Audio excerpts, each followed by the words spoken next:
Salam alaikum, Azul Fillaoun, bonsoir. La crise entre l'Algérie et le Maroc n'en finit pas de se dégrader. Elle semble avoir atteint son niveau d'exaspération. Une situation explosive au vrai sens de la formule. Les attitudes belliqueuses de part et d'autre et les provocations diplomatiques de part et d'autre n'ont pas tardé à dégénérer pour laisser le champ libre au tambour de la guerre. Et des deux côtés de la frontière, des relais et d'autres recrutés dans les milieux qui se veulent parmi les plus nationalistes, dans le sens chauvin du terme, se sont répandus sans vergogne et de la façon la plus tonitruante qui soit dans la harangue guerrière, appelant leurs pouvoirs respectifs à déterrer la hache de guerre, à montrer leurs biceps, à étaler leurs machines respectives de la manipulation et de la subversion. Les uns et les autres, en Algérie comme au Maroc, et toutes plumes déployées, des dindons politiques, des cyberbaltagias, des tartarins en tout genre, ont enfourché leurs canassons et embouché les trompettes de la guerre. La tragédie qui a coûté la vie à 3 Algériens, Rabbi yarhamhum, entre l'Algérie et la Mauritanie est très vraisemblablement sur le territoire saharien occupé par le Polisario et dont on ne sait encore rien et qui est décliné selon les uns et les autres, selon leur propre appréciation des circonstances, est venu exacerber une tension qui était déjà à son point de rupture. Des déclarations de l'une et l'autre partie aux antipodes les unes des autres ont rajouté la confusion à la confusion, la spéculation aux spéculations et la haine à la haine. Il n'est pas question ici de renvoyer les deux parties dos à dos, encore moins de sauter sur l'occasion pour tomber à bras raccourcis sur l'un des deux protagonistes, parce que ce ne serait certainement pas objectif, et encore moins responsable. L'heure n'est pas à l'hystérisation des deux sociétés, des deux peuples. Et c'est le moment ou jamais, pour les observateurs lucides et pacifiques, pour les visionnaires et les militants pour un grand Maghreb des peuples, non seulement de ne pas attiser les feux de la discorde, mais plus encore d'attirer l'attention des deux peuples sur l'extrême gravité de ce qui est en train de se passer maintenant. De cette phase de l'histoire, de cet épisode qui a coûté la vie à 3 citoyens algériens et qui pourrait se révéler peut-être un coup tordu. L'heure est à la sagesse, à la pondération, à la bienveillance et surtout à la vigilance. Une guerre, à Dieu ne plaise, entre nos deux pays pourrait se révéler effroyable, dramatique et pourrait précipiter toute la région, et y compris pour l'autre côté de la Méditerranée, dans une indicible tragédie. Les deux pays ont besoin de se réconcilier, de trouver des solutions à cette crise qui les divise et de devenir à eux deux le moteur pour un grand ensemble maghrébin. Oui, l'heure est à la responsabilité. Et pardonnez-moi d'insister sur la nécessité que cette responsabilité doit être embrassée des deux côtés, par les hommes et les femmes des deux pays qui ont à cœur d'empêcher que la situation ne dégénère et que la question soit embrassée par des hommes et des femmes d'honneur, des voix nobles et dignes qui ne sont pas à vendre, qui ne profitent pas d'une telle aubaine, j'allais dire, pour se faire mousser ou de cueillir de quelconques privilèges que leurs pouvoirs respectifs leur font miroiter. Que vivent les peuples algériens et marocains, que viennent pour eux deux, l'heure de l'union et de la solidarité, que vienne enfin l'avènement heureux d'un grand Maghreb des peuples, apaisé et fraternel. Puisse la paix régner entre ces deux peuples frères. Puissent-ils devenir des peuples apaisés, développés, fraternels, aimants, et pouvoir enfin regarder vers les mêmes horizons, ceux de la fraternité.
Algérie, Maroc, qui veut la guerre? C'est le titre de notre émission d'aujourd'hui. Et pour en parler, j'ai ici avec moi Brahim Younsi, analyste politique, ancien cadre du MDA de 82 à 88. Brahim Younsi, merci d'être avec nous. Merci de m'inviter de nouveau. Bonsoir. Bonsoir aux téléspectateurs. Bonsoir à notre ami Chaban. Merci. Mourad Yefsah, consultant senior en système d'information, membre fondateur du CCAF PAX. Mourad Yefsah, merci d'être avec nous. Merci pour l'invitation, c'est Jamal, et bonsoir aux invités, bonsoir à tous les téléspectateurs. Merci.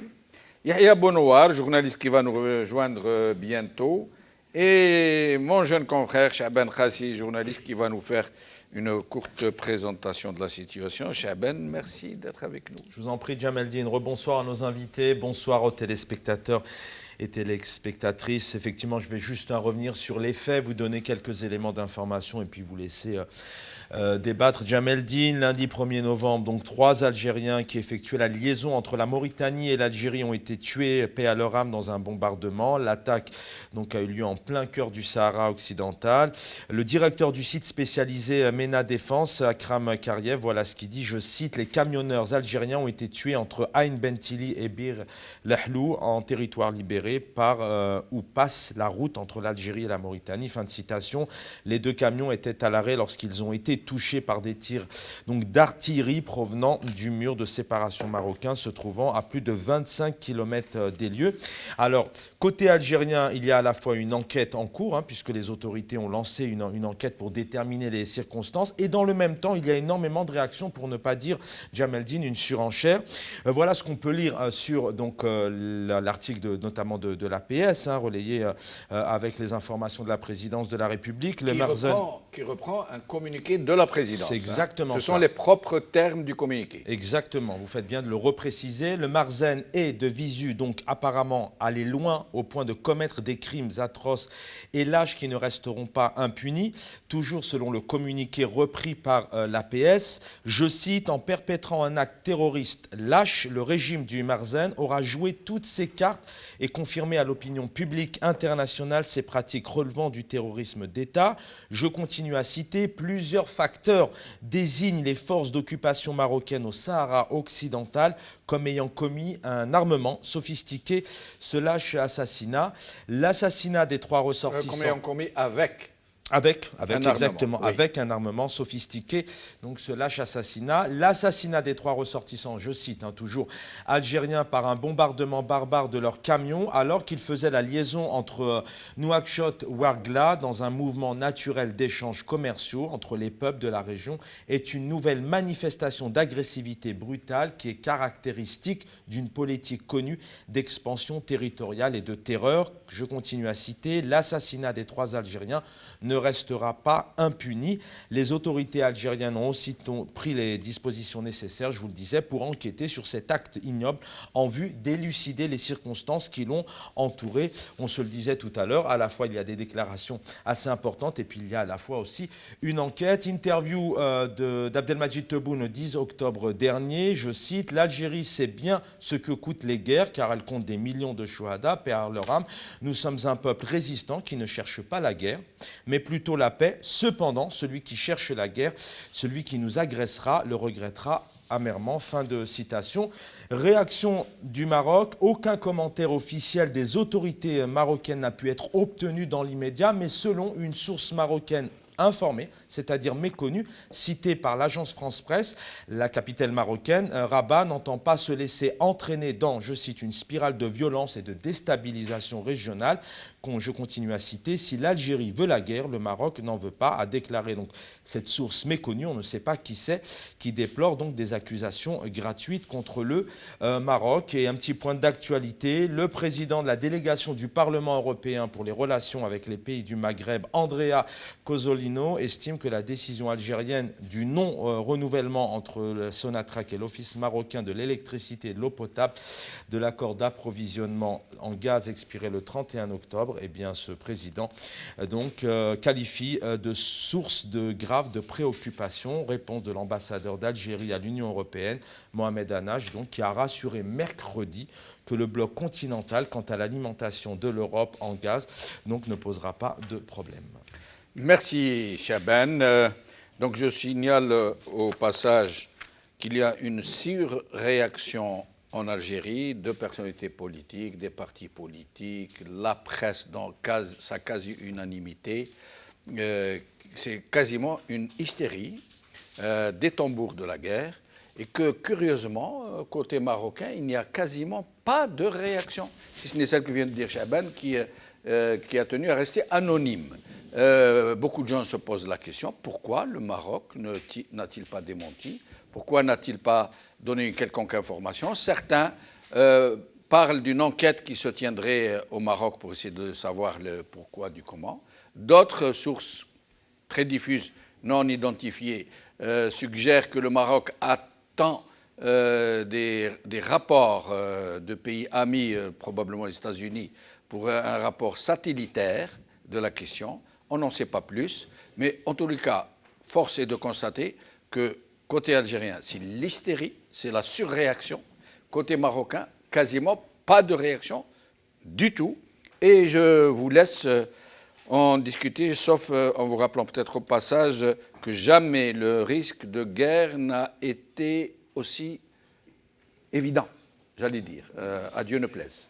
Brahim Younsi, Yahya Bounoir vient de nous rejoindre. Yahya, merci d'être là. On est en train de vous équiper, donc je reviens à vous dans un petit moment. Brahim Younsi. Votre titre, qui veut la guerre? Oui. Pour le moment, on ne le sait pas, véritablement. Mais, vous le savez, tout comme moi et tout le monde ici, c'est cela, que ce n'est pas l'assassinat de l'archiduc François Ferdinand en juin 1914 qui a déclenché la guerre. C'était un prétexte, en fait. Voilà. La situation était mûre. Voilà, parce que la guerre était déjà dans tous les esprits. Oui. Depuis quelque temps déjà, on a inséminé l'esprit de la guerre, il faut le dire, chez les deux peuples. C'est une réalité. Hélas, il faut seulement espérer que les deux autorités ne franchissent pas le pas de la guerre. Alors que les deux pays sont liés par des traités, notamment le traité d'Ifran de 1969, un traité de fraternité, d'amitié, qui a évacué quasiment tous les nœuds de tension entre les deux pays, notamment les revendications territoriales que nous avons vécues. À ce moment-là, le problème du Polisario n'était pas encore pas apparu. Non, oui. Mais la question se posait déjà. Oui.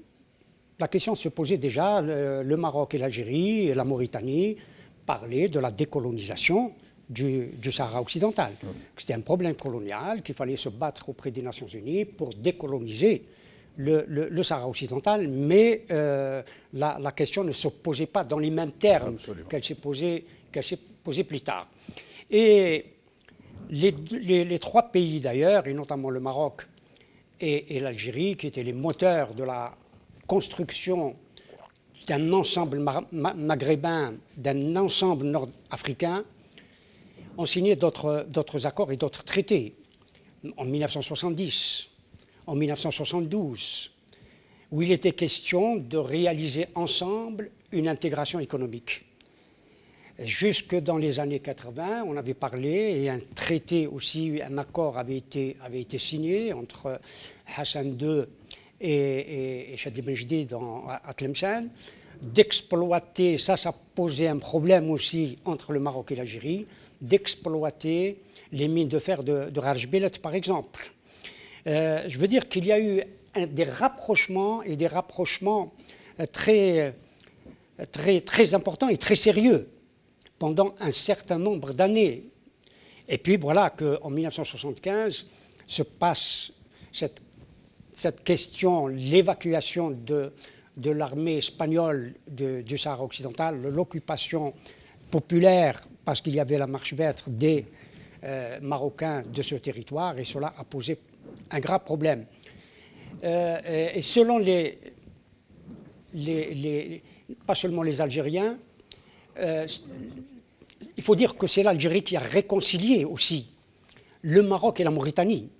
Elle a travaillé, il faut le dire, l'Algérie des années 60, fin des années 60, des années 70, qui a réconcilié le Maroc et la Mauritanie, qui a fait que le Maroc reconnaisse la Mauritanie, parce que la Mauritanie était aussi revendiquée par le Maroc dans son projet du Grand Maroc que Ali El-Fassi avait exposé au Caire en 1956.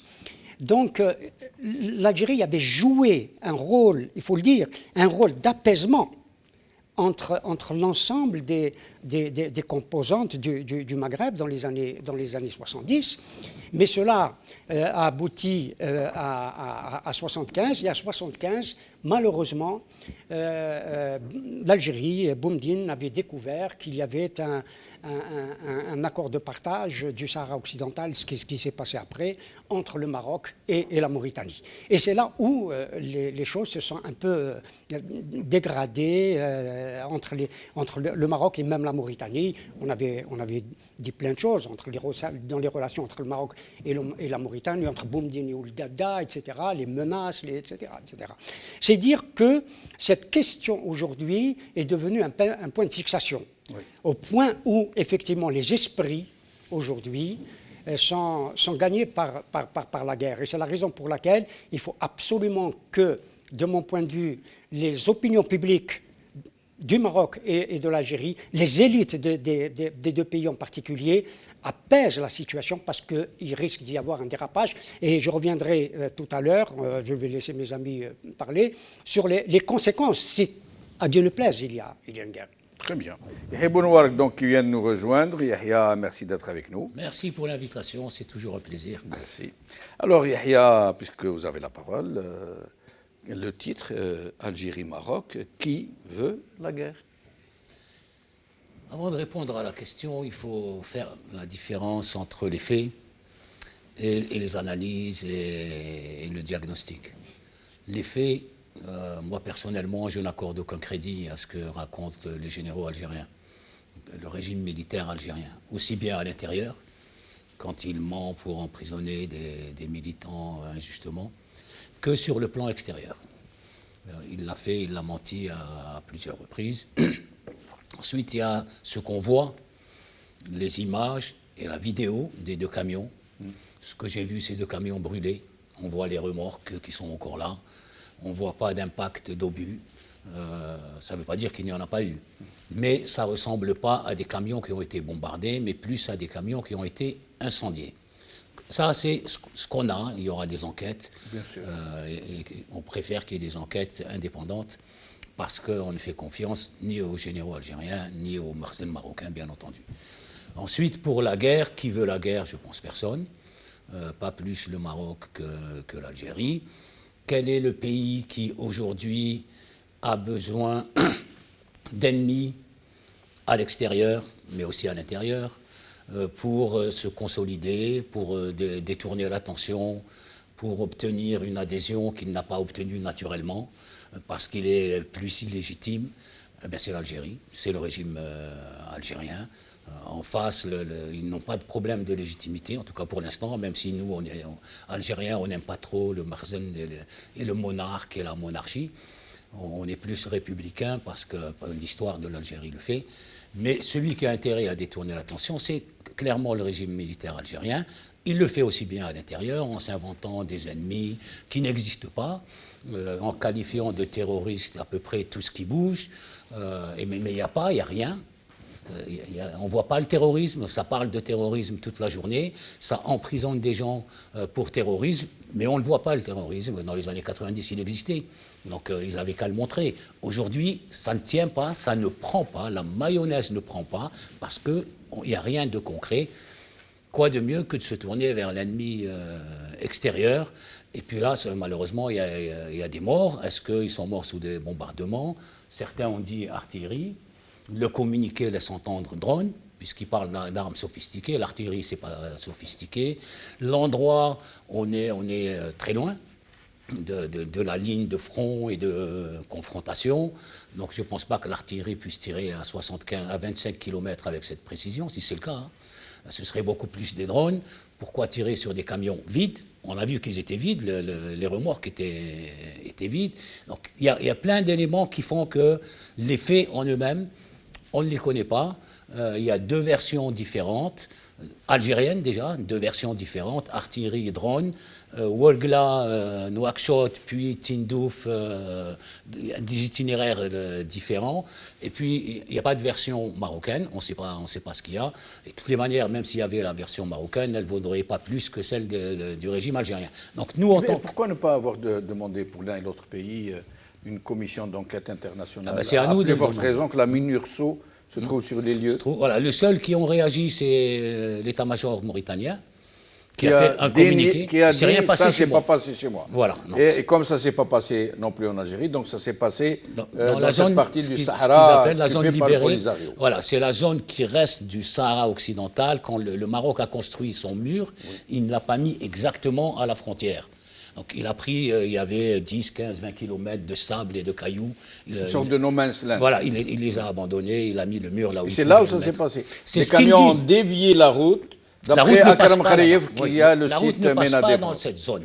Oui. La route, Exact. elle passe, Elle passe à côté de la bien à frontière. l'est évidemment, personne ne va aller faire passer une route dans un territoire qui est disputé. Ça s'appelle territoire libéré. C'est un territoire sahraoui, qui n'est pas pris par le Maroc, qui n'est pas pris par les Sahraouis parce qu'il n'y a rien. Donc, il y a plein d'éléments qui font que nous, en tant que citoyens, Algériens et Marocains, on est en droit de se poser des questions, de s'interroger sur d'abord ce qui s'est passé.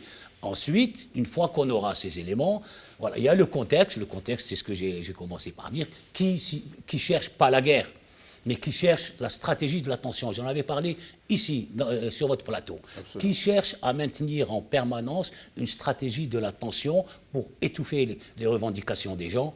C'est d'abord le régime algérien. Ça ne veut pas dire que le régime marocain, encore une fois, il faut qu'on le répète, sinon on vous accuse, vous êtes pro-marocain, blabla. Non, non, ils se valent tous les deux, mais dans le contexte actuel, celui qui joue la stratégie de la tension, c'est le régime algérien. Le régime militaire algérien. Mouradif, ça. Oui, je pense que avant d'aborder la question de la guerre, il y a premièrement un contexte effectivement. Ici, on avait débattu lorsqu'il y a eu la rupture des relations diplomatiques, et je me souviens avoir dit que à partir du moment où on sait que deux pays ont des problèmes de tout ordre, et qu'il y a la rupture des relations diplomatiques, ça veut dire qu'on arrête de discuter. Ça veut dire qu'on ouvre la voie à autre chose. Et ce autre chose, ça ne peut être qu'un affrontement. Donc ça, c'est un premier point.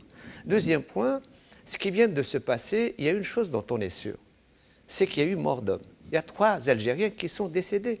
Donc sincères condoléances à leur famille. Bien sûr, on est solidaire de ces familles. Ensuite, on ne sait pas ce qui s'est passé. Il n'y a aucun journaliste indépendant qui s'est déplacé sur place et qui aurait fait effectivement un reportage avec des éléments probants pour savoir ce qui s'est passé. Et où? Voilà, donc il y a des gens qui nous disent, des gens qu'on ne va pas qualifier de quoi que ce soit, mais eux-mêmes ils disent qu'ils ne se sont pas déplacés. Donc ils sont appuyés sur des informations que d'autres institutions leur ont transmises. Donc on ne peut pas discuter de cet aspect. Par contre, il y a des choses dont on est sûr. La première chose dont on est sûr, c'est que ces deux gouvernements, que ce soit marocain, que ce soit algérien, actuellement, ils mènent une guerre contre leur peuple. Aussi bien donc, dans le Hirak marocain qui a été massacré à ce jour. Ils sont en prison. À ce jour.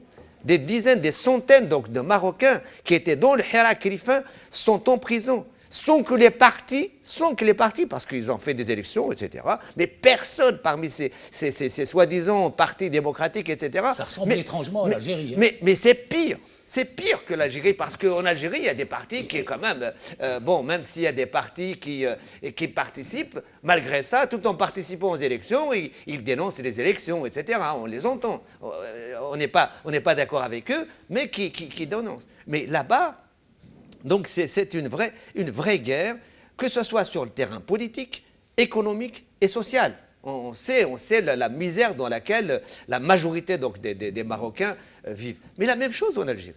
Donc le régime militaro-policier algérien mène une guerre politique, une guerre économique, une guerre sociale contre les Algériens. Les Algériens aujourd'hui, bien sûr, il ne faut pas que j'oublie bien sûr de citer les près de 300 détenus politiques en Algérie, dont certains sont torturés, et des milliers qui sont poursuivis et qui sont harcelés, intimidés quotidiennement.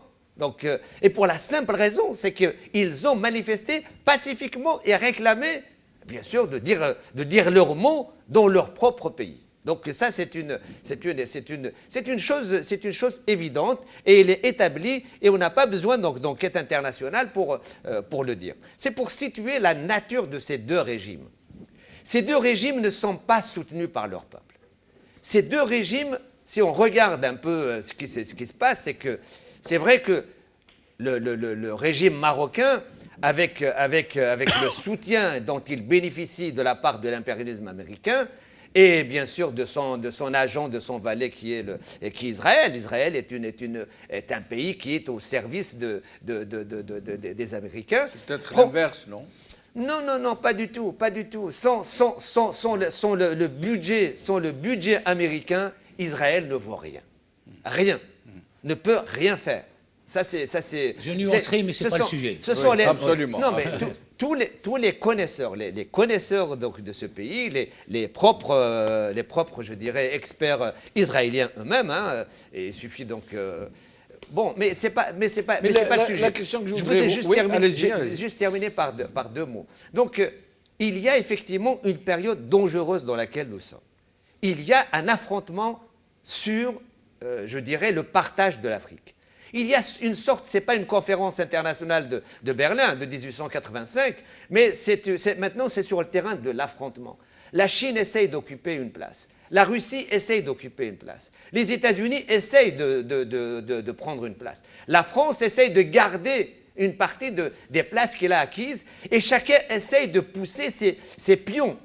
Les États-Unis, ils ont bien sûr le Maroc. La France, elle a des relations et on a vu comment parle Tebboune avec Macron. Et donc, voudrait bien que l'Algérie joue l'agent de défense des intérêts de la France. Au Mali, ils l'ont joué depuis plusieurs années. Au Mali, on a vu comment l'Algérie s'est comportée de manière un peu ambiguë, du fait qu'avec l'intervention des mercenaires russes, etc., et l'Algérie a l'air de dire je n'interviens pas. Donc on est dans cette situation-là, c'est-à-dire que en réalité, pour les deux gouvernements qui ont tout intérêt à s'entendre économiquement, politiquement, socialement, pour la simple raison c'est qu'on partage tout, on partage l'histoire, on partage la langue, on partage la culture, on partage surtout un avenir qu'on peut construire et qui peut être radieux. Si on compare par rapport à l'Europe, la France avec l'Allemagne, ils ont eu un passé le plus exécrable. Exécrable. C'est des millions qui sont entretués. Ils n'ont pas la même langue, ils n'ont pas la même histoire, mais pourtant, par une volonté politique... Aujourd'hui, c'est le tandem européen. Par une volonté politique de dirigeants, donc ils ont réussi à construire quelque chose de fabuleux. Mais regarde, des dirigeants dans deux pays, ils ont la même histoire, le même territoire, etc. Et là, ils nous mettent devant donc, un danger de guerre. Moi, juste un dernier mot, excuse-moi, peut-être que Moi, je pense que les peuples algériens et le peuple marocain ne veulent pas de guerre. Ils veulent un travail, ils veulent des salaires dignes, ils veulent des logements, ils veulent des structures de santé pour se soigner, ils veulent voyager. Ils veulent voyager parce qu'il y a des milliers... Ils veulent surtout qu'il n'y ait pas de frontières entre eux. Ils ne veulent pas qu'il y ait de frontières. Moi, je me souviens, j'avais 14 ans au collège. La première fois que je suis sorti de la wilaya de Tizi Ouzou, je suis parti à Marnia et j'ai traversé la frontière et 14 ans. J'étais avec deux autres copains du collège. La seule carte qu'on avait, c'était la carte scolaire avec nos photos. Et on a traversé la frontière à pied et on est rentré à Oujda. On n'a jamais eu aucun souci. Je me permets de vous interrompre. C'était en 73. Eh bien, bravo. Alors, mes chers amis, en ce moment, c'est un constat. En Algérie, c'est branle-bas de combat. Ils ont embouché les trompettes de la guerre. Quasiment tous les journaux, quasiment tous les relais sociaux et politiques du régime, quasiment tous les partis, ou presque, du moins les partis les plus, j'allais dire, domestiqués. Hein, dociles. Ils appellent quasiment à la guerre. Hein, alors que côté marocain, c'est le calme plat. Moi, j'ai cherché depuis tout à l'heure, quasiment pas un journal n'en parle. Quasiment aucun parti n'en parle. sauf, bien sûr, les habituels cyber-baltagia de ce côté et de l'autre, qui se sont déclarés une vraie guerre en ce moment. Mais comment expliquez-vous ces deux attitudes très brahmineuses? D'abord parce que le peuple algérien se sent victime. C'est 3 de nos compatriotes qui sont morts dans des conditions pour le moment troubles. Et il est normal que l'on manifeste sa tristesse, et accuser, bien entendu, le voisin.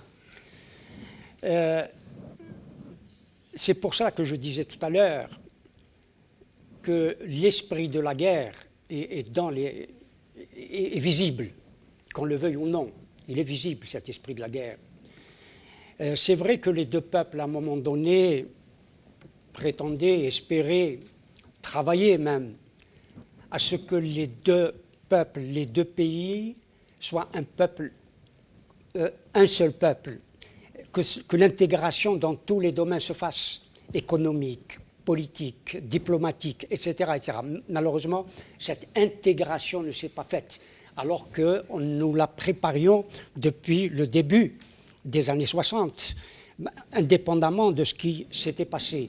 D'ailleurs, pour revenir au traité d'Ifrane, il a été signé le 15 janvier 1969. Et quelques jours auparavant, il s'est passé un événement important au Maroc.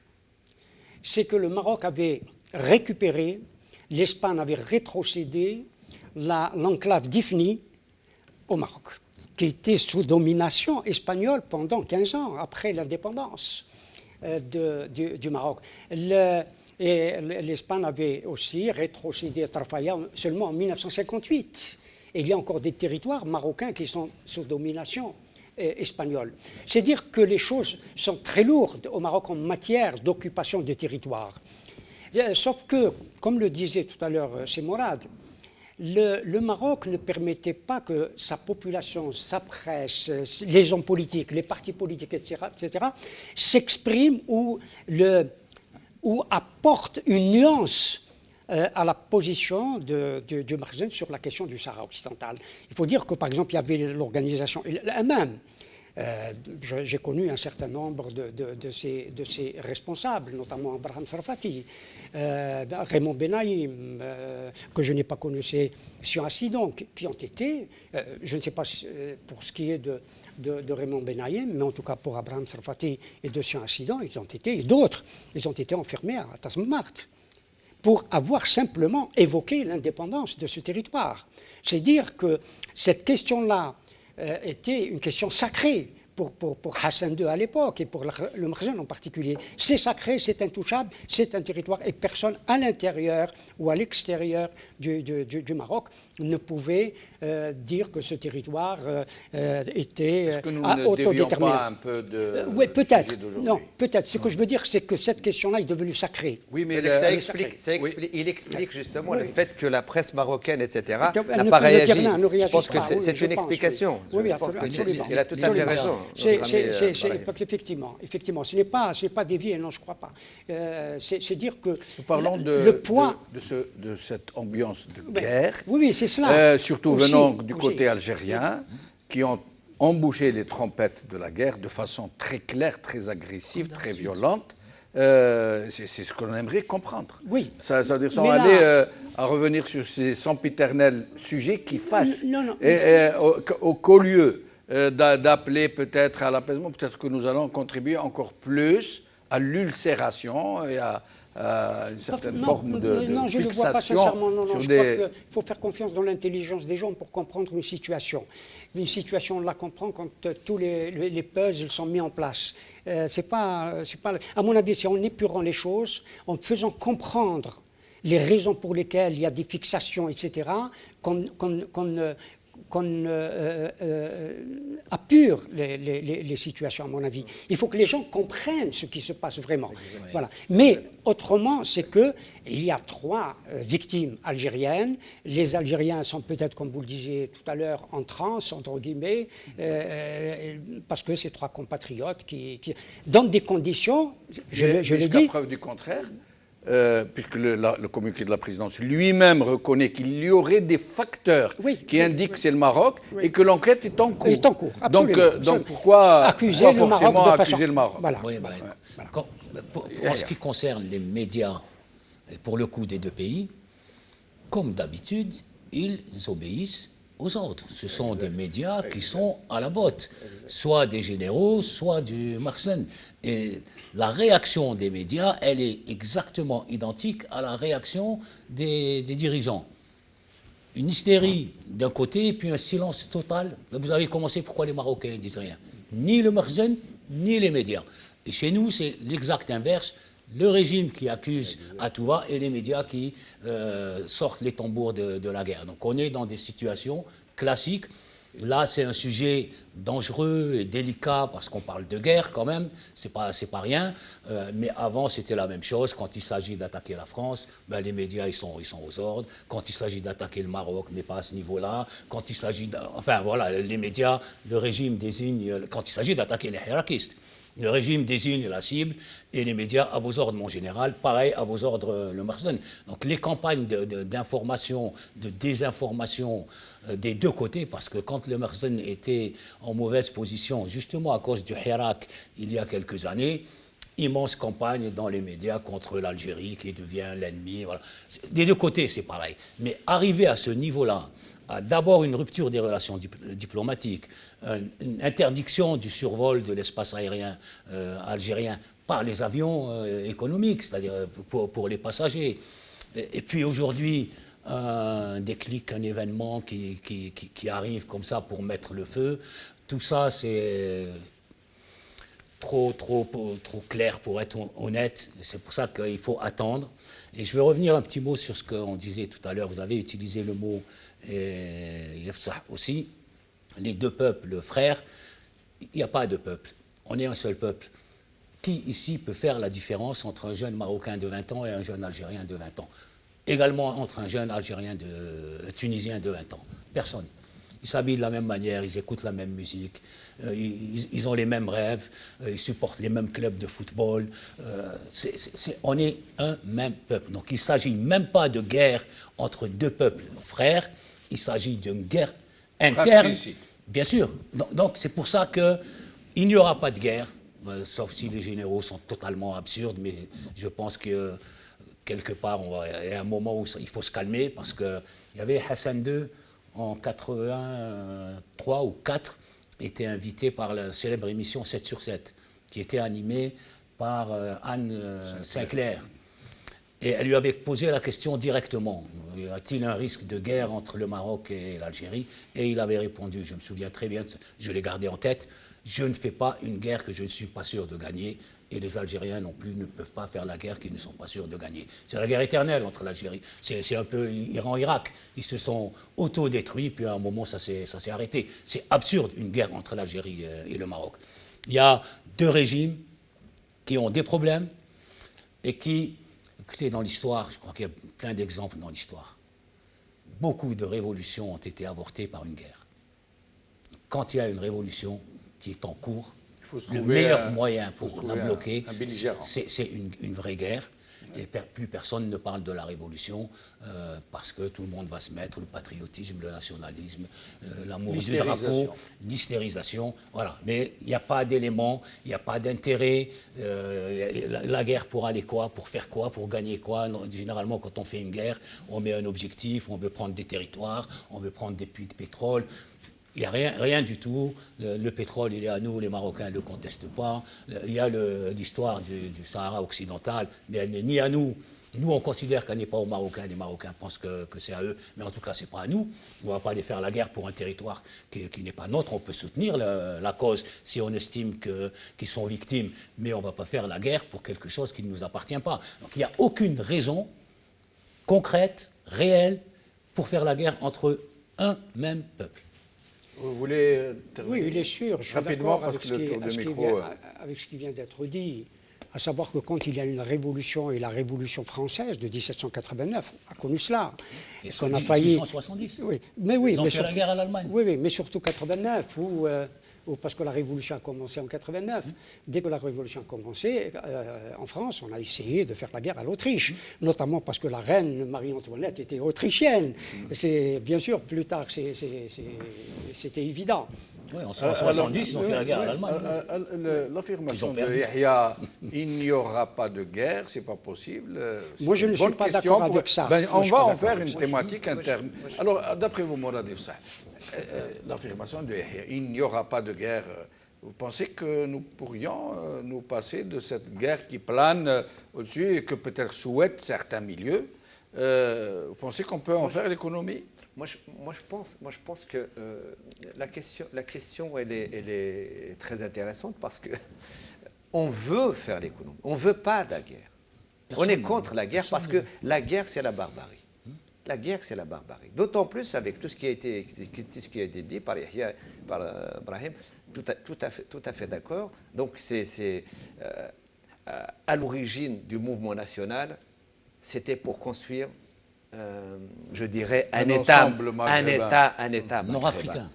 L'étoile nord-africaine. Un État maghrébin nord-africain. C'était ça. Donc au départ, c'était ça. Oui. Bon, c'est par la volonté, l'intervention donc continue donc de la puissance coloniale de l'impérialisme français qui a fait qu'il a fait capoter toutes les tentatives y compris de dialogue. Parce que l'étoile nord-africaine n'a pas beaucoup été longtemps une étoile regroupant tous les militants nord-africains. Et ça, c'est par la pression donc Donc ça, c'est une première chose. La deuxième chose, c'est que moi, je pense que il y a des fous du côté algérien, il y a des fous du côté marocain, au plus haut sommet de l'État, et qui ont une guerre à gagner contre leur peuple. Et pour gagner cette guerre contre leur peuple, ils ont besoin d'une autre guerre.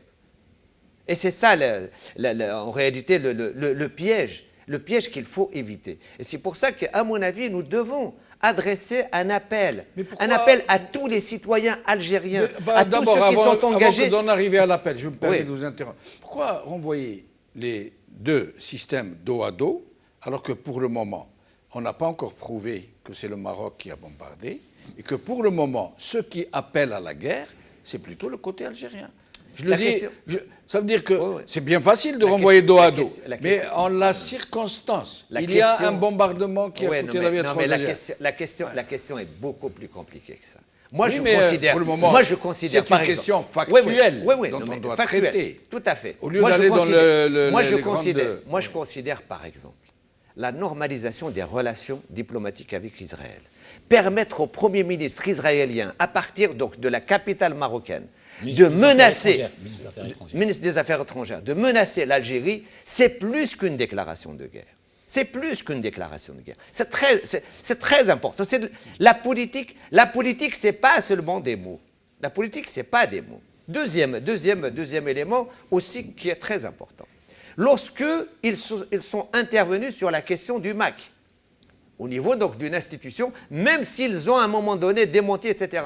Mais cela prouve qu'effectivement, et en plus de ça, ça leur fera autant de mal que pour l'Algérie. Ça veut dire qu'ils sont capables, donc certains dirigeants au plus haut sommet de l'État marocain, sont capables d'accepter de se faire du mal à condition pour faire mal à l'Algérie. Mais en réalité, ce n'est pas pour faire mal à l'Algérie, mais c'est pour qu'ils puissent effectivement étouffer leur contestation interne. La même chose pour le gouvernement algérien. C'est pour ça qu'il y a nécessité que les principaux acteurs politiques algériens, marocains discutent, débattent vraiment. Comment sortir de cette situation? Comment s'entraider pour vraiment rétablir la souveraineté des peuples, mais aussi rétablir la démocratie et aussi les échanges fraternels entre les deux peuples. Je pense qu'il peut y avoir un patriotisme intelligent. La question, elle est claire. Est-ce que nous pouvons aller à la guerre ou, comme l'a dit Yahya, c'est exclu, ça ne peut pas arriver? Oui. Moi, je crois que nous pouvons aller à la guerre. Il y a toutes les raisons entre les deux régimes pour aller à la guerre. Les guerres, ce n'est jamais les peuples qui les déclarent, jamais.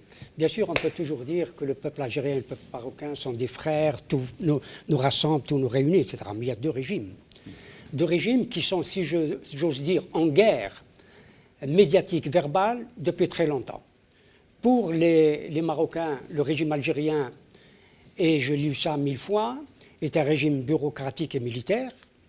Pour les Algériens, c'est un régime rétrograde pour ce qui est du Maroc, du côté des Algériens, etc.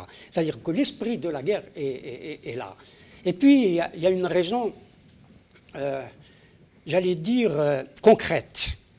C'est la course aux armements entre les deux États, entre les deux pays. Ça, on ne peut pas un argent qui aurait pu les aider à sortir du sous-développement. Il y a, parce que le Maroc considère qu'il y a une rupture d'équilibre sur le plan militaire, que l'Algérie a pris trop d'ampleur sur le plan militaire pour laisser la situation en l'état. Oui. Donc il y a une rupture d'équilibre. Ce qui se passe aujourd'hui, notamment du côté algérien, c'est une question, pour le Maroc, soit, et c'est là où il y a le risque de guerre, oui, soit imposer sa suprématie, soit rétablir l'équilibre, ou ce qu'il appelle l'équilibre instable, ou un déséquilibre entre l'un et l'autre. L'Algérie veut absolument aussi maintenir sa suprématie dans la région. C'est une guerre de suprématie pour l'un, une guerre d'équilibre pour l'autre. Mais simplement, c'est dans les issues, les sorties, si, à Dieu ne plaise, il y a une guerre. Quelle sortie? Parce que les États, c'est cela. Comment sortir? On sait quand on engage une guerre, mais on ne sait pas. Quand on sort de la guerre, et comment on en sort? Et comment on en sort? Il y a pour cela, permettez-moi de faire 3 hypothèses. Il y a une issue militaire, bien sûr, et là on impose sa suprématie, et c'est ce que l'un et l'autre cherchent. C'est impossible. Et il y a, on ne le sait pas pour le moment, peut-être. Et il y a une issue politique, c'est-à-dire, bon, on arrive, il y a une médiation, et on arrête la guerre, on revient au statu quo ante. Et puis, il y a une issue psychologique. Est-ce que l'Algérie, dans l'état où elle a plus de problèmes internes, de contestations internes, même s'il y a eu tout ce que Morad a dit tout à l'heure. Mais le Merzen a repris les choses en main, a repris, avec toute la répression qu'il y a eu. Mais il a repris, il y a moins d'instabilité interne qu'il n'y en a en Algérie. L'Algérie se trouve aujourd'hui beaucoup plus fragile, dans une fragilité plus fragile que le Maroc, en tout cas sur le plan interne, à tout point de vue. À tout point de vue. Et elle est vulnérable. Et sur le plan psychologique, et c'est la raison pour laquelle, à mon avis, et c'est une réponse à une question que vous aviez posée tout à l'heure, que le Maroc ne bouge pas. Le Maroc ne bouge pas. Parce que... Comment il ne bouge pas? Je veux dire, sa population, il n'y a pas d'hystérisation, il n'y a pas de réaction, etc. Oui. etc. Il n'y a pas d'hystérisation. Et c'est la raison pour laquelle il ne... Parce qu'il sait, lui aussi analyse notre société, analyse nos problèmes politiques, nos rivalités politiques, notre guerre politique à l'intérieur. Les généraux, il y en a, je ne sais pas, une quarantaine en prison. C'est-à-dire qu'il y a une véritable guerre intrasystème, dans le système. Le système est fragile. Il est très fragile. En plus de la révolution, il est encore plus fragile. Et donc, il attend cette issue psychologique, le Maroc. C'est pour ça qu'il est, entre guillemets, tranquillisé. Mais les Algériens veulent absolument en découdre sur le plan militaire parce qu'ils pensent obtenir la suprématie, avoir la suprématie sur le Maroc. Mais pourquoi, juste il y a une petite remarque, pourquoi tout le monde ignore ou feint d'ignorer que sur un plan économique et social, le Maroc nous a très largement dévancés, que la classe moyenne au Maroc, c'est un indice de développement indiscutable. Elle est passée de à peu près 7 à 8% de classe moyenne à plus de 40%. Aujourd'hui, la population marocaine, sur le plan de la prospérité, elle a fait un pas géant. Sur le plan de l'économie, les Marocains sont très, très en avance. Je ne parle pas seulement de l'énergie solaire, je ne parle pas du port de Tanger, je ne parle pas de la petite et moyenne entreprise, je ne parle pas de l'exportation des fruits et légumes. Il n'y a pas de comparaison possible. Plus nous reculons, et plus eux, ils avancent. Et puis, quitte à me faire traiter d'agent du Merzen, ce qu'il faut dire... C'est fait de toutes les manières. Ah oui, je me fais AVA. Ce qu'il faut dire, c'est qu'il y a unanimité presque du peuple marocain avec leur monarque. Moi, je suis en contact avec des Marocains. Je sais qu'il y en a qui le contestent en silence parce qu'ils ont peur. Je sais que la monarchie marocaine a fait main basse sur de très larges pans de l'économie marocaine, mais il n'en demeure pas moins que la population marocaine, dans son immense majorité, elle est en parfaite adhésion avec son monarque. Et ce n'est pas à mentir que de le dire. On a parlé du RIF tout à l'heure. Oui, le RIF, oui, c'est vrai ce que vous dites du point de vue de la classe politique. Moi, j'ai connu beaucoup d'opposants marocains. Oui. Beaucoup. Oui. Parmi ceux qui avaient accompagné... Mais très vite, parmi ceux qui avaient accompagné Mahdi Moubarka, y compris l'ancien Premier ministre, que Dieu ait son âme, Mohamed Youssoufi, ou Frère al-Basri qui était, ou Mohamed Jouri qui était ici, etc. Donc, il y a quelqu'un qui est, je crois, conseiller du roi, Adresse Liazami, qui était avec nous ici, qui était un opposant connu, etc., qui était vice-président de la Fédération internationale des droits de l'homme. Donc, l'opposition marocaine a rejoint, parce qu'il y a eu des réformes constitutionnelles, etc. Dans tout ce que vous avez dit, vous avez apporté, pardonnez-moi de vous le dire comme ça, vous avez apporté de l'eau à mon moulin. C'est vrai que l'économie marocaine, bien que moi, je ne vais pas le dire ici, bien que il y a à dire aussi sur l'économie marocaine, c'est vrai qu'il y a eu un développement notamment de l'agriculture, avec le plan vert qui a été extraordinaire. À un moment donné, il y a un infléchissement, mais ce n'est pas le sujet, mais vous apportez de l'eau au moulin. 10 millions de touristes par an, avant la pandémie. Absolument, bien sûr, évidemment. Et il y a aussi, j'allais dire, la rente de l'immigration qui rentre au Maroc, etc. Le Maroc est aujourd'hui plus à l'aise. En plus, avec les alliances qui sont les siennes aujourd'hui, bien sûr que l'Algérie se retrouve dans une situation psychologique très C'est justement, c'est là où je voulais en venir. C'est-à-dire, le Maroc n'a pas besoin de répondre. En tout cas pas dans l'immédiat, il prend son temps, il est à l'aise, parce que l'Algérie est isolée. On l'a vu encore il y a 48 heures aux Nations Unies, où même la Russie n'a pas émis son veto, la Chine a voté contre l'Algérie, le Niger a voté pour le Maroc. Aujourd'hui, le régime algérien est un régime isolé. Ce matin, sur France Inter, il y a eu une espèce d'édito. Très dur, on sait d'où il vient, parce qu'il y a des éléments très précis, et qui parle de schizophrénie, ces généraux galonnés, qui n'ont pas tiré une balle depuis 60 ans. C'est France Inter qui le dit, c'est pas nous les révolutionnaires. C'est France Inter. On n'a pas voulu le passer pour éviter de rajouter de l'huile. Qui parle de schizophrénie, pour faire punir le Maroc, se prive de milliards de dollars supplémentaires en gaz, pour punir le Maroc. Enfin bref, il parle de généraux galonnés. Voilà, mais les généraux sont forcément galonnés. Oui, non. Pas compris. Non, galonnés, ça veut dire qu'on ne les a pas obtenus sur le champ de bataille. Qui n'ont pas mérité leur grade. Quand il n'y a pas de guerre, il y a quand même des généraux. Beaucoup moins. Vous en connaissez, vous, des armées qui n'ont pas fait de guerre depuis 60 ans et qui ont 400 généraux? Il n'y en a pas 400 aux États-Unis. Ils sont en guerre permanente depuis un siècle. Voilà, donc c'est un régime... La France n'est pas en guerre, elle continue de nommer des généraux. Bien sûr, mais il n'y en a pas 400. Il n'y en a pas 400. On ne sait pas. Il y en a pas mal. Oui, il y en a pas mal, mais elle n'est pas en guerre, mais elle est présente sur des terrains de Parce que guerre, beaucoup de gens croient qu'on ne peut promouvoir un colonel au grade de général que lorsqu'il y a guerre. C'est pas forcément ça. Oui, mais quand il y en a pléthore comme ça, il y a une erreur quand ils disent qu'ils n'ont pas tiré une balle depuis 60 ans, si quelques balles contre leur population. Donc voilà, on referme. Pas que quelques. Voilà, on referme la parenthèse. Donc il y a un régime isolé, encore plus depuis la fameuse sortie de Macron, régime politico-militaire, c'est-à-dire ils les ciblent, ils disent qu'ils n'aiment pas entendre. Quand il dit régime militaire, ça veut dire qu'il valide Madaniya Machi Askaria. C'est ce que demandent les Algériens dans le Hirak depuis plus de 2 années. C'est la principale revendication. Voilà, et quand on dit Madaniya Machi Askaria, c'est parce qu'elle est Askaria, mais le monde entier regardait de loin et n'osait pas le dire. Pour la première fois, un chef de l'État nomme les choses, et vous savez très bien comment ça se passe dans toutes les situations, à la guerre, à l'école, où vous voulez. Si vous ne nommez pas un problème, vous ne pouvez pas le résoudre. Le problème en Algérie s'appelle régime militaire.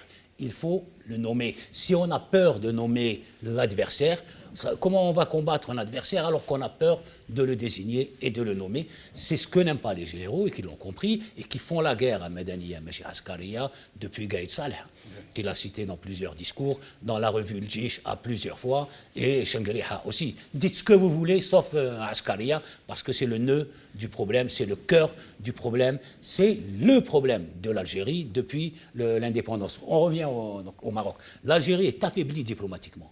Le régime est isolé comme il l'a pratiquement jamais été, sauf peut-être une année ou deux au début de la décennie noire où tout le monde s'est retiré, puis après c'est revenu, notamment après l'attentat de Marrakech, où les gens, les États ont commencé à reprendre. Mais c'est un régime isolé à l'intérieur par le Hirak, par une population, par l'immense majorité des Algériens, validé par le régime lui-même, 3 élections, dont la dernière élection.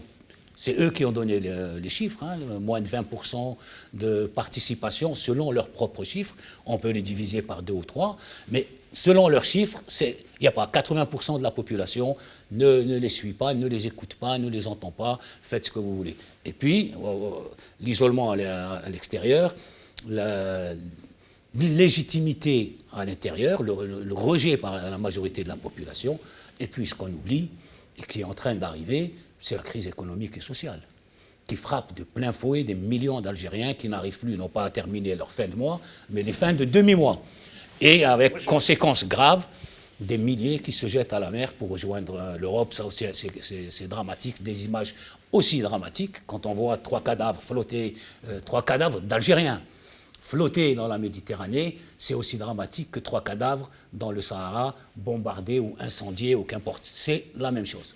Et là, le régime algérien, pour ce qui est des Harraga qui se noient en mer, pas le moindre mot de compassion, même pas de comment dire, communiquer, de condoléances. De condoléances. Alors, moi, je voudrais revenir parce que je ne suis pas tout à fait d'accord avec. Ouais, allons-y. C'est un débat intéressant. Bien sûr. Premièrement, du point de vue économique. Je viens de taper comparaison économie algérienne, économie marocaine. Vous verrez les chiffres sur économie country, donc qui comparent. Vous allez voir les chiffres, c'est clair, c'est net. L'économie algérienne, bien entendu, elle est présentée comme étant beaucoup plus, comment dirais-je, beaucoup plus développée que l'économie marocaine. Ah bon, rien que par rapport donc au PIB. Si on prend le PIB, si on prend les dettes, si on prend, à part les ressources hydrocarbures, qu'est-ce qu'elle a l'Algérie? Non, mais on compare 2 économies. Oui. On compare 2 économies, c'est ça qu'on compare. Après, oui. Bien sûr qu'on a plus d'hydrocarbures, etc. Le PIB algérien par habitant, c'est 2898 €. Le PIB donc, par habitant donc, marocain, c'est 2718. La dette totale donc, du côté marocain, c'est 78%. Mais le PIB marocain, à vous entendre, il est plus important que le côté algérien. Non, il est plus important chez nous. Ouais, non, allez-y. Quelle année c'était ça? Quelle année 2020. Oui, 2020. Donc la dette du côté marocain, elle est beaucoup plus importante. Alors 75% de dette globale, 69% de notre côté, 75% de la dette par pourcentage du PIB, 45% pour l'Algérie. La dette par habitant du côté marocain, 2053 €, du côté algérien, 1600 €, etc. Non mais attendez, Morad Ifsah. Non mais c'est très bien. C'est très bien ce qu'il dit. Non mais ça c'est juste un élément. Oui, mais c'est pas là-dessus. c'est pas très bien. ça que je voulais dire. Les Non, mais chiffres, même les chiffres attendez. ont leur message. Mais allez-y, Non, restez mais d'abord. même- Non, je même vais les terminer. chiffres- Non, je vais terminer. C'est Non, vrai, non, si- non, si ces non, je chiffres- vais Non, terminer. on reste Non, d'abord- non, on va je vais dire ça. terminer sur la question politique qui est Non, importante. non, attendez, Non, attendez. Juste Non, un mot non, sur le à chiffre. partir du Excuse-moi, moment où je vous avez... termine. Non, Mourad Efsa, Non. à partir du moment où vous avez Non. mis ce Non, sujet non. sur la table, il Non, faut... je l'ai pas Non, mis. parce C'est que vous nous qui avez devons la parlé. vérité à nos Non, téléspectateurs. non. Non, attendez. Non, Vous monsieur avez Jamal. donné des chiffres. C'est vous qui Moi, avez je vous parlé. réponds et je laisse Yahya Ibrahim. Attends, pardon. et après, je vous rends votre tour de micro. 6 chiffres. Vous êtes en train de comparer deux pays, dont un pays, ils sont à peu près égaux en termes de population. 10% en plus sur l'Algérie quand même. À peu près. 10% de plus sur De l'Algérie. plus. Ouais. Alors, voisins, ça veut dire les mêmes conditions climatiques, etc. Sauf que le Maroc est beaucoup plus petit que l'Algérie, avec à peu près les mêmes reliefs, côtes, au plateau, plaine et Sahara. Sauf qu'en Algérie, la seule ressource, c'est les hydrocarbures. Ouais, c'est ce que j'allais Alors que dire. côté marocain, c'est une économie fondée sur la création de richesses, sur le travail, sur la prospérité. On ne peut pas passer sur ça. Ben voilà. C'est ce que j'allais- je vous rends. Non, C'est ce que j'allais lui dire. Non, c'est Jamal. Non, Je Non, termine. on laisse Yahya et je reviens à Comme vous. ça, vous allez répondre. Non, je suis pas Je d'accord. reviens à vous. Non, je suis pas d'accord Non, mais là-dessus. laissez les je autres. termine. Non, les c'est chiffres, pas les d'accord. Allez, allons-y. Non, je suis pas les d'accord chiffres- là-dessus. D'accord, Non, on va vous non, donner non, le... on compare. Mourad, Non. on va vous Vous donner me le donnez pas. micro. Vous me donnez pas. Vous direz ce que vous voulez. Oui, bien Allez-y. sûr. Ces chiffres, je ne sais pas s'ils sont vrais, mais on va dire qu'ils sont vrais Oui. et que c'est à peu près à 10% près, même PIB par habitant, même PIB par pays, c'est, on va dire, presque pareil, où l'Algérie dépasse de 10%. Sauf que, c'est pour ça que vous m'avez volé de ce que j'allais dire. Dans ce qui concerne l'Algérie, c'est 90% les hydrocarbures. En ce qui concerne le Maroc, c'est 95% hors hydrocarbures.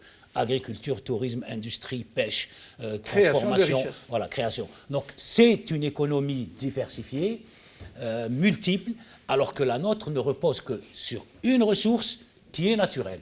Autrement dit, on ne produit presque rien, ils produisent tout. Les 2700 euros du PIB marocain sont produits par les Marocains. Les 2900 euros du PIB algérien, il y en a 200 qui sont produits par les Algériens, et les 2700, c'est la ressource naturelle. La différence, elle est là, elle est grave. Elle est grave parce Absolument, que je pense c'est tout à fait comme l'accoutumance aux hydrocarbures. On s'est habitué, ça aussi il faut le dire, c'est un pays qui s'est drogué aux hydrocarbures. Je ne suis Bah, pas alors, prononcé non, sur la non, question on politique. va revenir. Brahim C'est Younsi, Jamal. votre, Non, c'est pas votre pas avis correct. sur... Non, C'est non, pas c'est correct. C'est correct, vous allez voir, c'est Allez-y. correct. Brahim Younsi. Mais allez, châtez-le. Non, d'abord. Mais vite, vite. La structure de l'économie algérienne et de l'économie n'est pas du tout la même. Structurellement, ce n'est pas les mêmes économies.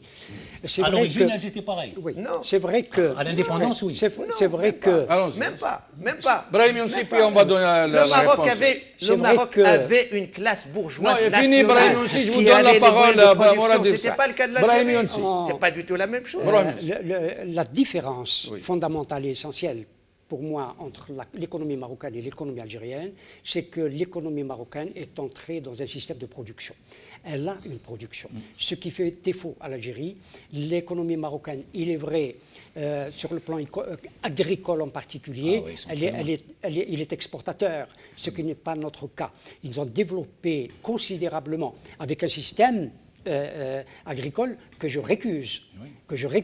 Mais on trouve il leurs y a, produits ici. absolument. Mais il y a un développement agricole et il y a une exportation de leur agriculture. Alors, Premier bon, Mourad producteur Efsa. de sardines au monde. que pour Le Maroc, les- premier pour producteur de sardines au monde. Ça c'est vrai. Mais ça, c'est pour parce qu'ils qu'ils pêchent, comprennent. parce qu'ils pêchent dans les eaux du Sahara occidental. Alors, allons-y.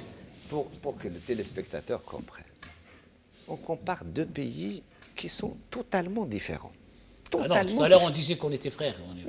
Non, mais on compare deux pays du point de vue économique, Oui. totalement différents. Je ne dis pas que c'est pas la même chose. Non, du point de vue économique, c'est pas pareil. Eux, à l'indépendance, ils étaient déjà pas colonisés, ils avaient une bourgeoisie nationale établie. Ils avaient une industrie nationale. Ils avaient donc la connaissance de la production. Nous, on est parti de zéro. On est parti de Non, zéro. on avait notre bourgeoisie, Nous, on avait notre il n'y avait industrie, pas de bourgeoisie. on avait Non, notre agriculture. Non, mais non, il faut lire toutes les études qui ont été faites par Ali XV, par Saïd Cheikhé, etc., qui ont fait de grosses, vraiment de très bonnes études, etc. Donc, non.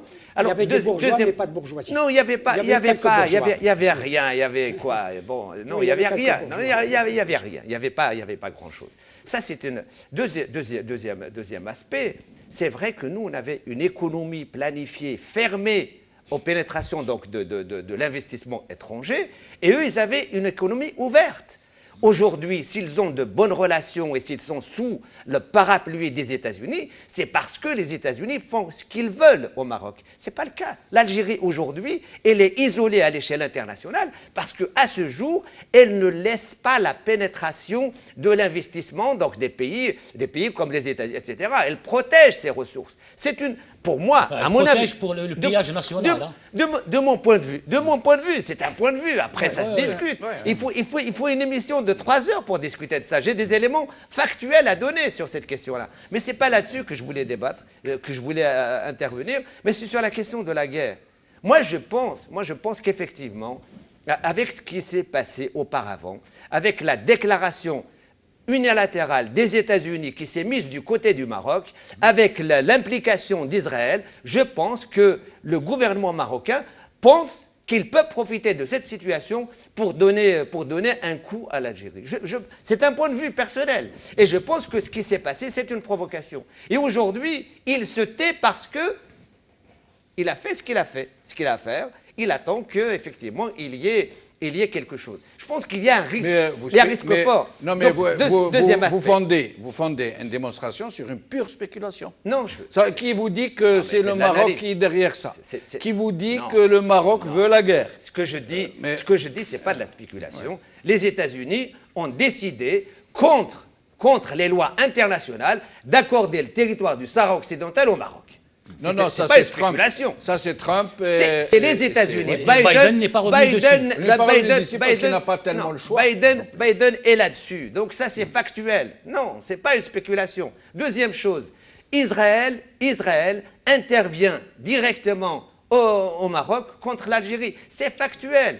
Aujourd'hui, le gouvernement marocain se sent vraiment poussé des ailes. C'est vrai que l'Algérie a peut-être plus d'armement, mais ce n'est pas les armes qui font gagner la guerre. Ce qui fait gagner la guerre, ce sont les gens qui les manipulent et surtout les stratèges. Donc vous avez répondu à la question qui veut la guerre, c'est le Maroc pour vous. Dernier point.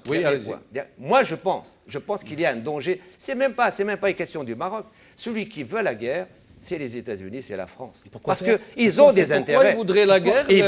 Ils veulent effectivement, parce qu'aujourd'hui, la situation, elle est bloquée sur la question des ressources de ces régions. Vous pensez que la France veut la guerre en Afrique du Nord? Les Américains. Moi, je pense que c'est une pression. Mais pourquoi voudrait-il la guerre? Je pense. S'il y a une guerre, l'un des premiers à payer très cher sera la France. Pourquoi la France voudrait-elle une guerre en Afrique du Nord? Pourquoi les Américains voudraient-ils une guerre en Afrique du Nord ou au Sahel? Moi, ça me semble tout à... Mais enfin, c'est votre point de vue. Observons le comportement donc, de la France ou des pays comme les États-Unis ou autres. On a une situation de répression au Maroc qui est identique, peut-être pire que celle qui existe en Algérie. On n'a pas vu le gouvernement algérien réprimer... bien sûr, il y a la répression en Algérie, hein, mais la répression au Maroc, les Rifains, ils ont vraiment... pourquoi la France et les États-Unis voudraient-ils une guerre? Qu'a dit Macron par rapport à ça? Qu'est-ce qu'il a dit par rapport au Hirak? Rien. Si. Non, il a rien dit. Il a dit des détenus algériens. Non, il a traité. Alors, c'est le dernier tour de micro. C'est le dernier tour de micro. Non, mais ça, c'est... Comme monsieur a été député longtemps en Algérie. Je n'ai pas été député longtemps, je n'ai jamais siégé à l'Assemblée nationale. Oui, vous avez été député, donc je pense qu'il a lu des littératures qui l'influencent. Je n'ai jamais... Écoutez, ça c'est pas du débat. Non, je vous dis. Ça, c'est pas du débat. Mais non, c'est une information. Si vous pensez, moi j'ai toujours gagné mon salaire. J'ai toujours été enseignant et j'ai toujours été consultant. Vous n'avez jamais J'ai été jamais député en été Algérie? permanent politique. J'étais. Alors, dans le cadre, on peut en parler. Ah oui, c'est sur le site de l'Assemblée nationale. On peut en parler. Je vais vous dire une chose. Pour le Parti des travailleurs, hein, de Louis dans le débat. Vous étiez député du Parti des Je ne travailleurs. sais pas ce que vous êtes. Moi, je ne vais pas dire ce que vous êtes. Je ne vais pas dire ce que Non, non, vous êtes. Vous étiez une personnalité publique. On n'est pas, ça c'est en dessous de la ceinture. Non, ça. non, mais ça c'est ça va, au-dessus de la ceinture. C'est en Là, dessous je de la vais vous dire, ceinture. Mais je vais attendez. vous dire une chose. Moradif Sah, il est connu pour être un militant politique. J'ai et pas dit syndical. l'inverse. Excusez-moi. Alors nous Je vous allons réponds. essayer... Je vous réponds. Oui. Parce que c'est... Moi, je trouve que ce n'est pas correct. Après, c'est votre façon d'aborder les choses. Vous prenez la responsabilité. Oui. Moradif Sah est connu pour être un militant politique et syndical depuis qu'il était étudiant. Oui. Est-ce que D'accord. vous avez Ça, été c'est une député première du chose. Parti des travailleurs? Écoutez, je Est-ce vous que c'est réponds. vrai ou pas? Je vous réponds ou non? Oui, bien sûr. Vous voulez que je vous réponde? Oui. Vous voulez le répéter comme ça? Non, Est-ce non. que vous êtes député? Oui, Est-ce oui. que vous Alors, êtes- répondez, on va passer. J'ai été élu en 2001, effectivement, donc lorsqu'il y a eu les élections, lorsqu'il y a eu la situation en Algérie. Oui, j'étais dirigeant du Parti des travailleurs. Nous avons décidé de participer à cette élection parce que nous avons considéré que ce qui se passait en Kabylie, c'était une guerre de décomposition. À la suite de cette élection, effectivement, je n'ai pas été élu, j'ai été désigné. Je vous le dis, j'ai été désigné. J'ai défendu, après ça, dans mon parti, la position de démissionner en bloc. La direction, la majorité, n'a pas voulu.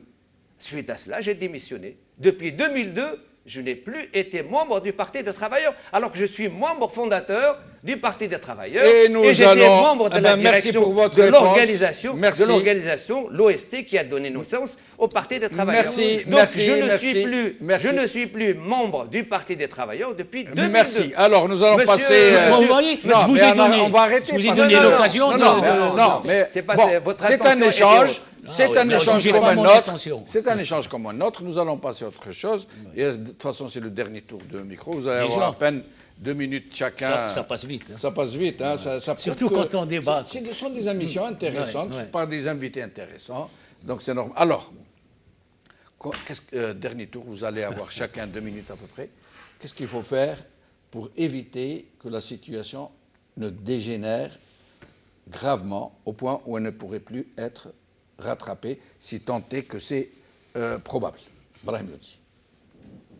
Je l'ai dit par anticipation, il faut que les opinions publiques des deux pays sortent de leur silence, si tant est qu'ils ne parlent pas. Mais il faut absolument que les opinions publiques se mobilisent, et notamment les intellectuels. Tout à l'heure, je dialoguais, je discutais avec un intellectuel marocain que je ne connais pas. Il m'avait contacté, je ne sais même pas qui il est. Nous avons débattu un moment. Bien sûr, il défendait sur les dossiers que vous connaissez, notamment le Sahara occidental, la position du Maroc. Ça ne m'étonne pas, y compris de grands intellectuels marocains. Et je ne pense pas aux romanciers, mais je pense à quelqu'un pour lequel j'ai un immense respect et un grand historien, Abdellah Al-Aroui. Abdellah Al-Aroui soutenait de quelle manière et critiquait l'Algérie et de quelle manière, sévèrement, très sévèrement et injustement quelquefois. C'est qu'il est possible de dialoguer quand on n'entre pas dans la polémique, notamment entre intellectuels, etc. Il faut absolument que les opinions publiques, réveillent les opinions publiques, dire les dangers qu'il y a à une guerre. C'est ça le plus important. Si jamais il y a une guerre demain, ce serait désastreux. Non pas seulement pour l'Algérie. L'Algérie est beaucoup plus fragile, mais elle a les moyens de se défendre militairement, ça c'est clair. Elle a une armée, il faut le dire, une armée qui est formée, une armée est-elle forte? C'est une autre paire de manches, parce que la question du mental joue beaucoup aussi dans la guerre, parce que ce sont des soldats, des fils du peuple qui vont la mener, hélas. Mais du côté marocain aussi, c'est dire que la situation vire vers le danger. Nous acheminons-nous vers une guerre, ce que bien sûr personne ne souhaite, mais il faut que les deux gouvernements, les deux États comprennent que c'est extrêmement dangereux, et ils le savent que c'est dangereux, et ils le savent. Yahya Benoît. Oui, rapidement, de la même manière qu'il y a des médias et puis tout ce qu'il y a autour qui ont sorti les tambours de la guerre, il est de notre responsabilité de faire l'inverse, et de dire non à la guerre, de mener campagne. Il faut qu'on trouve nos frères marocains il doit y en avoir beaucoup qui non plus ne veulent pas de la guerre et qui sont conscients, qui sont responsables, qui savent ce que ça veut dire la guerre. Moi j'ai dit tout à l'heure, je pense qu'elle n'aura pas lieu, mais ça n'empêche pas la prévention. Et donc lancer véritablement une campagne, la paix plutôt que la guerre. Eux ils sortent les tambours de la guerre, et bien nous on doit sortir le discours, le message de la paix d'autant plus que c'est avec nos frères. Merci. Le Moradi Foussa, le mot de la fin pour le coup. Nous, depuis, je vous dis, depuis qu'il y a eu ça, donc on a pris contact au niveau donc, du comité de citoyens algériens en France. On a commencé à prendre contact avec des militants marocains, des militants tunisiens. Donc là, nous sommes tombés d'accord, effectivement, pour discuter sur la base, donc déjà commencer par un communiqué commun. Deuxième chose, entre qui? Des militants algériens et des militants marocains et tunisiens. Très bien. Donc pour faire un communiqué commun, donc contre la guerre, le principe. C'est du concret, ça. Du concret, c'est des militants. Pour l'instant, c'est en discussion. Il faut pas. Donc c'est pas encore. Ça commence toujours en bas. Mais le principe, heureusement. le principe est acquis. Tout le monde est contre la guerre. Et bien entendu, pour appeler les citoyens de tous les pays, donc de cette région, donc à s'opposer à toute velléité donc guerrière. Ça, c'est une première chose. Deuxième chose, il y a aussi un accord avec eux pour faire une conférence publique. Une conférence où on va inviter, donc il y aura des représentants d'organisations. Nous, Algériens, on va aussi donc inviter des représentants d'organisations algériennes. Les Marocains, la même chose, pour faire donc une conférence pour débattre sur la situation au Maghreb et bien entendu toujours, donc ce sera une conférence contre la guerre et contre l'exploitation des peuples dans ces trois pays. Très bien. Parce que le danger, c'est que nous sommes revenus à une situation, à la situation initiale. C'est comme si nous étions au tout début des relations entre le Maroc et l'Algérie, les mauvaises relations entre le Maroc et l'Algérie. Et c'est ça ce qui est dans. Comme s'il n'y avait rien eu entre les deux États, entre les deux pays. Toutes les étapes de réconciliation et les traités qu'il y a eu, les accords, etc., etc. Et ça, c'est dangereux. Juste un dernier mot, je vais prendre 20 secondes. Depuis qu'il y a eu cet incident, on ne parle plus du Hirak, on ne parle plus de la Révolution, on ne parle plus de l'Batata, et on parle moins des généraux. C'est l'hystérie. Voilà, donc cherchez à qui ça profite. Oui. Merci Yahya Bonouar, merci Moradi Foussa, merci Brahim Youssi, merci Chahban Qassi. Merci à vous, chers amis, d'avoir suivi. Nous ferons tout, et quand je dis nous, je parle de tous les Algériens, Inch'Allah, de tous nos compatriotes, je dirais marocains, puisque nous sommes un même peuple, pour empêcher que des apprentis sorciers nous plongent dans l'indicible, dans l'atrocité de la guerre qui ne peut pas être envisagée ni même imaginée entre nous qui sommes frères depuis la nuit des temps. Bqaw ala khair, b'slama.